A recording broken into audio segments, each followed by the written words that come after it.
बस्ती में मनचलों के आतंक से दो नाबालिग बहनों ने छोड़ी पढ़ाई। मनचलों के डर से घर से बाहर नहीं निकल पा रही थी दोनों बहनें।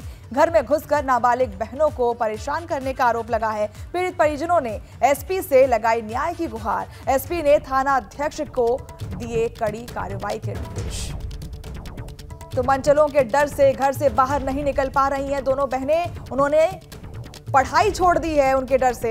घर में घुसकर नाबालिग के साथ छेड़छाड़ की जाती थी। पीड़ित परिजनों ने एसपी से न्याय की गुहार लगाई है। एसपी ने न्यायाध्यक्ष के दिए बड़ी कार्रवाई करने का आरोप। तो एसपी ने थाना अध्यक्ष को दिए हैं कड़ी कार्रवाई करने का निर्देश। और मनचलों के आतंक से दो नाबालिग बहनों ने पढ़ाई छोड़ दी थी, जिसके बाद अब एसपी ने थाना अध्यक्ष को दिए हैं कार्रवाई करने के निर्देश।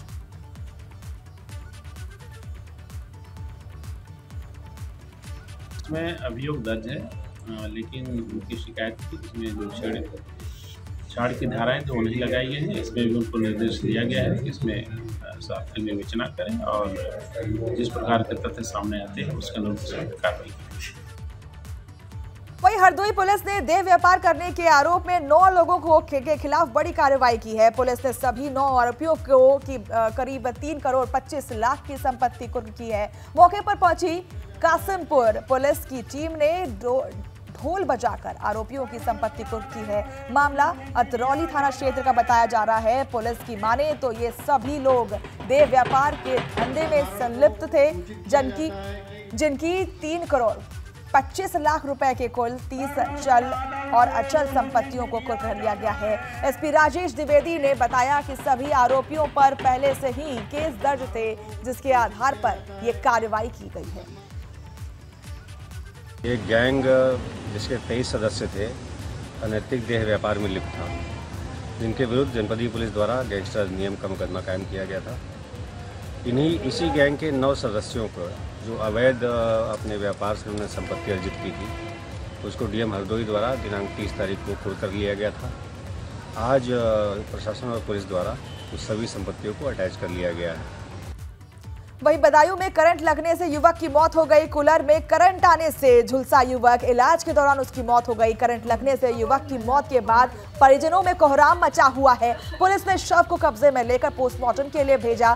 सिविल लाइन थाना क्षेत्र के अब्बासी कॉलोनी की ये घटना है। तो आप तस्वीरों में देख सकते हैं कि किस तरीके से परिवार में मातम का माहौल पसरा हुआ है। करंट लगने से युवक की मौत हो गई थी। कूलर में करंट आने से युवक झुलस गया था, जिसके बाद इलाज के वक्त उसकी मौत हो गई। और अब परिवारजनों में मातम का माहौल पसरा हुआ है। हालांकि अभी शव को पोस्टमार्टम के लिए भेजा गया है और आगे की कार्रवाई शुरू की गई है। और भी चीजें जानने की कोशिश की जा रही है कि आखिर मौत की वजह सिर्फ करंट थी या कुछ और। सिविल लाइन थाना क्षेत्र के अब्बासी कॉलोनी की घटना है, जहां पर करंट लगने से युवक की मौत हो गई थी। कहा जा रहा है कि कूलर में करंट आने की वजह से युवक झुलस गया था, जिसके बाद उसका इलाज चल रहा था और इलाज के वक्त उसकी मौत हो गई थी। और अगली खबर भी बदायूं से ही है, जहां सिंचाई विभाग के कार्यालय में संदिग्ध परिस्थितियों में शव मिलने से इलाके में सनसनी फैल गई। बताया जा रहा है कि मृतक सिंचाई विभाग में ही चपरासी के पद पर कार्यरत था। जब दूसरे कर्मचारी ऑफिस पहुंचे तो शव देखकर चौंक गए और तत्काल इसकी जानकारी पुलिस को दी गई। सूचना मिलते ही मौके पर पुलिस पहुंची और शव को कब्जे में लेकर पोस्टमार्टम के लिए अस्पताल भेज दिया गया। मामला सिविल लाइन थाना क्षेत्र के सिंचाई विभाग के कार्यालय का है। फिलहाल पुलिस पूरे मामले की जांच में जुटी हुई है। तो सिंचाई विभाग के ऑफिस में शव मिलने से सनसनी फैल गई, जिसके बाद सूचना प्राप्त होते ही पुलिस वहां मौके पर पहुंची और उसके बाद शव को पोस्टमार्टम के लिए भेज दिया गया है। अब बात कर लेते हैं मथुरा की, जहां पर दर्दनाक सड़क हादसे में 5 लोगों की मौत हो गई। हादसे में 20 से ज्यादा लोग घायल हुए, अस्पताल में भर्ती हैं। ट्रैक्टर और कार के बीच जोरदार टक्कर हुआ था। इस हादसे में गोवर्धन से परिक्रमा कर ट्रैक्टर से लौट रहे थे लोग। फरह थाना क्षेत्र के रायपुर घाट गांव का मामला है ये। तो ट्रैक्टर और कार के बीच जोरदार टक्कर हुआ, जिसके बाद कई लोग घायल हो गए। सभी का अस्पताल में इलाज चल रहा है। दर्दनाक हादसे में 5 लोगों की मौत हो चुकी है। फरा थाना क्षेत्र के रैपुरा जाट गांव के पास की ये वारदात है।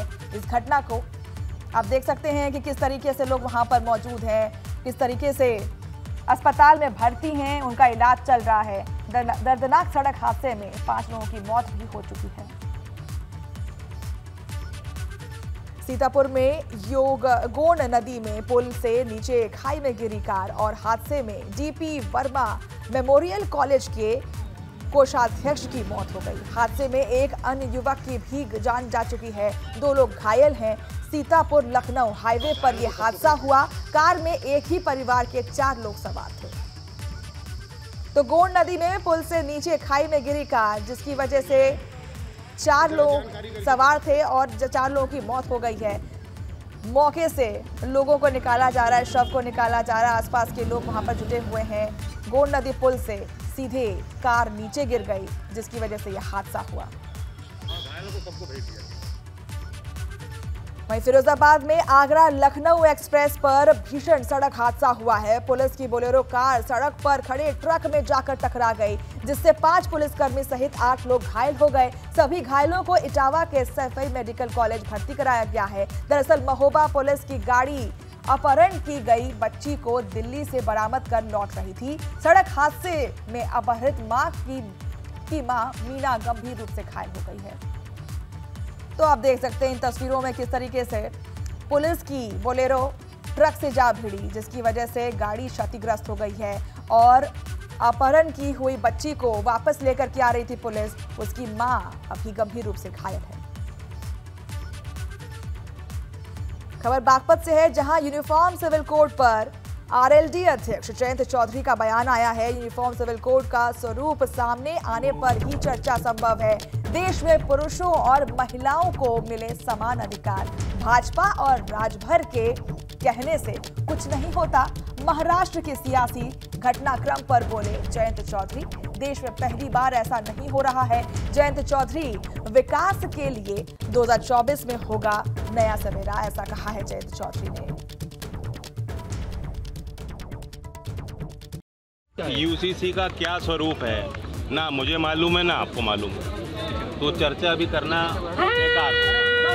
यहाँ तक महिला के सशक्तिकरण का सवाल हो और एक संस्कार पूरे देश में होने का सवाल हो, तो जहाँ अगर महिलाओं का किसी भी मान्यता के तहत अगर अपमान होता है तो वो सही नहीं। आधुनिक भारत में लोकतंत्र में बराबरी होनी चाहिए, महिला और पुरुष के रिश्तों में भी बराबरी होनी चाहिए। अब सरकार उसको कैसे काम कर सकती नहीं कर सकती वो दूसरा विषय है। चौधरी साहब, राजभर जी और बीजेपी कह रही है जयंत चौधरी बीजेपी में शामिल हो रहे हैं। क्या महाराष्ट्र होने जा रही है यहाँ पर? क्या महाराष्ट्र वाला दोहराया जाएगा? आप क्या चाह रहे हो कि मैं अपना नया सूट सिलवाऊँ? ये बीजेपी और राजभर कह रहे हैं। उनके कहने से क्या होता है?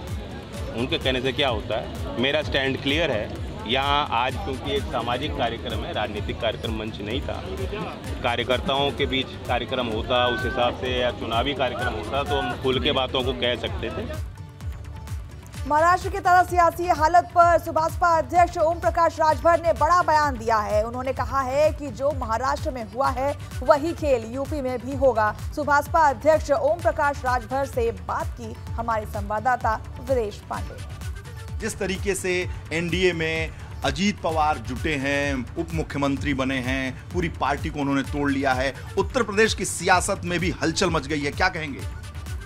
देखिए, जो महाराष्ट्र में हुआ है वही खेल यूपी में भी होने जा रहा है। बिहार में भी शुरू हो गया है काम। तो हम बिहार की बात ना करें तो बेहतर होगा, हम यूपी की ही बात करें। तमाम नेता समाजवादी पार्टी के मुखिया से नाराज, वो लोग दल बदल के लिए तैयार हैं। उनके सहयोगी दल भी उनका साथ छोड़ने के लिए तैयार हैं, क्योंकि जो रुझान आ रहे हैं वार्ता के दौर में, जो बातचीत में, वो यही है कि लोग उनके साथ चलने को तैयार कोई नहीं है। आपको लग रहा है कि समाजवादी पार्टी के विधायक वो सब आपके संपर्क में हैं? चूंकि आप गठबंधन में रहे हैं, गठबंधन में उनके प्रचार में भी उनका साथ दिया है आपने, तो आपको लगता है कि बहुत सारे ऐसे समाजवादी पार्टी के विधायक भी आपके संपर्क में हैं? कई लोग हैं। अब वो उसका खुलासा हम बाद में करते हैं ना, पहले बता देंगे तो फिर दिक्कत होगी ना। बहुत लोग नाराज हैं, वो जान चुके हैं कि अब समाजवादी पार्टी के साथ अब वो चीज़ नहीं रह गई जो माननीय मुलायम सिंह के ज़माने में थी, शिवपाल जी के ज़माने में थी। अब वो समाजवादी पार्टी नहीं रह गई है। समाजवादी पार्टी आप देखिएगा, जो उनके विधायकों का कहना है, उनके लोगों का कहना है, ये नज़र आ रही है, उनकी बातों से ये लग रहा है कि समाजवादी पार्टी का वो असर होने जा रहा है जो महाराष्ट्र में हुआ है, वही हाल यहाँ भी होने जा रहा है। एनसीपी का और का जो एनसीपी का वहाँ हाल हुआ है, वही हाल यहाँ होने जा रहा है। यानी एनसीपी जिस तरह से टूटी है उसी तरीके से समाजवादी पार्टी भी टूट जाएगी। और क्या होगा, ये बहुत बड़ी खबर दे रहे हैं आप। जब अपना भविष्य हर नेता संवार रहा है ना, हर नेता अपने भविष्य के विषय में सोच रहा है, तो उस स्थिति में जो लोग जान रहे हैं कि हमारा भविष्य यहाँ नहीं है, तो वहाँ क्यों रहेंगे? भाई पटना क्यों नहीं गए? एक उदाहरण है ना पटना न जाने का। आप देखिएगा आगे भी जो रैली होने जा रहे हैं, उनके बैठक होने जा रही है, वहाँ भी नहीं पहुँचेंगे। अखिलेश यादव की बैठक में नहीं जाएंगे, देख लीजिएगा। यानी जयंत चौधरी के संपर्क में हैं आप? अब सारी बात हम नहीं खुलासा करेंगे ना, बताएंगे समय पे बता देंगे अखिलेश यादव को। नहीं, हम उनको क्या बताएंगे, जो कारनामे है उसको बताएंगे, क्या हो रहा है उसको रिजल्ट हम देंगे। बिहार में क्या होगा? बिहार में भी वही होगा जो महाराष्ट्र में है। अभी है कि अभी विकल्प सरकार बनाने की तैयारी हो जाए तो फिर वो लोग भी वहाँ भी जिस तरह की हलचल है, उठापटक शुरू हो गई है। यूपी की सियासत से बड़ी खबर आ रही है। ओम प्रकाश राजभर का दावा है कि समाजवादी पार्टी के बहुत सारे ऐसे विधायक हैं जो टूटने के लिए तैयार हैं और साथ ही साथ वो समाजवादी पार्टी से टूटकर एनडीए के गठबंधन में ओम प्रकाश राजभर के साथ आएंगे। अभी आगे देखिए क्या क्या होता है। जयंत चौधरी भी उनके संपर्क में लगातार बने हुए हैं। कैमरामैन प्रेम के साथ वीरेश पांडे, लखनऊ। केंद्रीय मंत्री मुख्तार अब्बास नकवी ने दावा किया है कि 2024 में विपक्ष के लोगों को लगेगा 440 वोल्ट का झटका। और केंद्रीय मंत्री ने रामपुर में कहा है कि जो अभी 40 का झोल दिखाई दे रहा है वो 2024 में विपक्ष को 440 का झटका बनता दिखाई पड़ेगा। उन्होंने कहा कि विपक्ष की मोदी को हटाने की हट पर है। जनता का मोदी जी को दोबारा लाने का संकल्प भारी पड़ रहा है। महाराष्ट्र में घटनाक्रम हुआ है कल, उसको हम यही कह सकते हैं कि जो ये 40 का अभी झोल दिखाई पड़ रहा है, 24 में 440 का झटका दिखाई पड़ेगा। वो इसलिए कि जिस तरह से नरेंद्र मोदी जी के काम की गिनती ने विपक्ष के सारे राजनीतिक गणित को बिगाड़ दिया है, तो एक तरफ काम की गिनती और दूसरी तरफ विपक्ष का बिगड़ा हुआ गणित। आज जो है वो मोदी जी को हटाने की जो इनकी हट है, उस पर जो है वो देश की जनता की मोदी जी को दोबारा लाने की का जो संकल्प है वो भारी पड़ रहा है।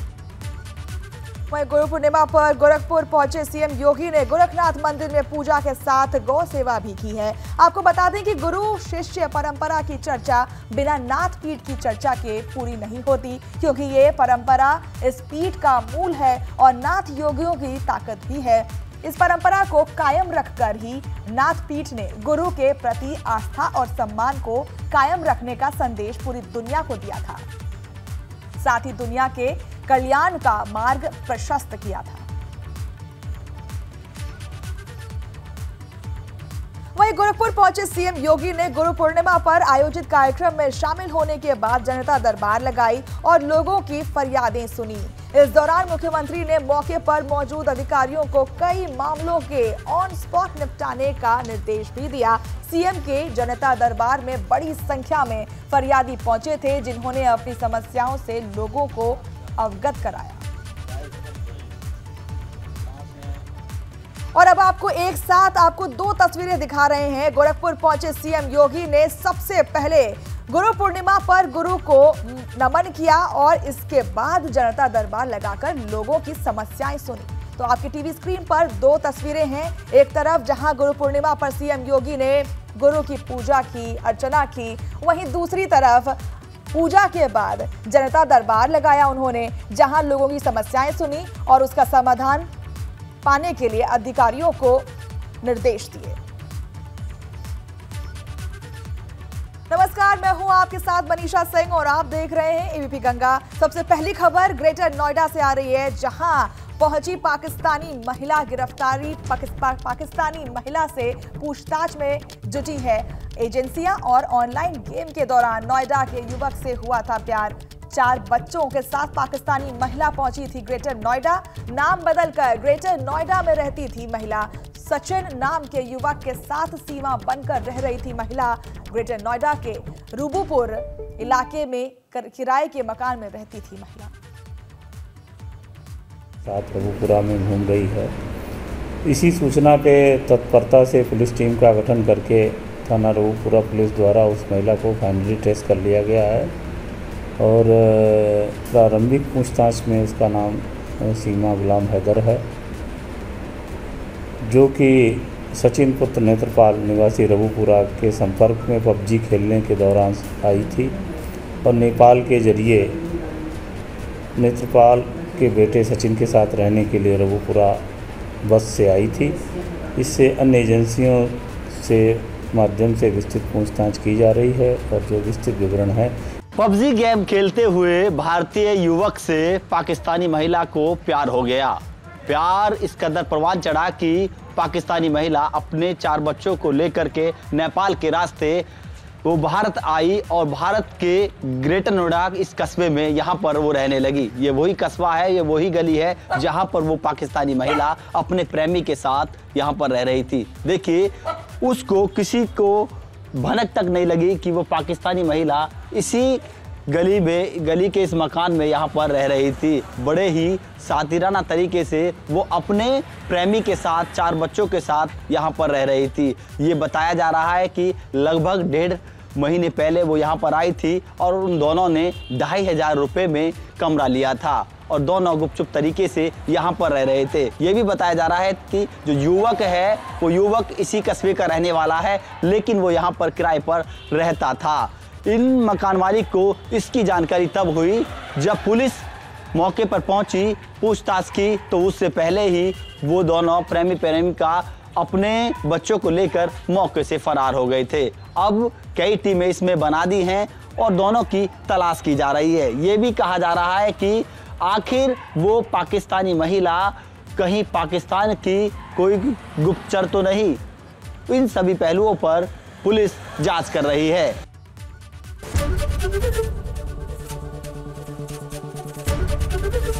एबीपी गंगा, खबर आपकी, जुबान आपकी।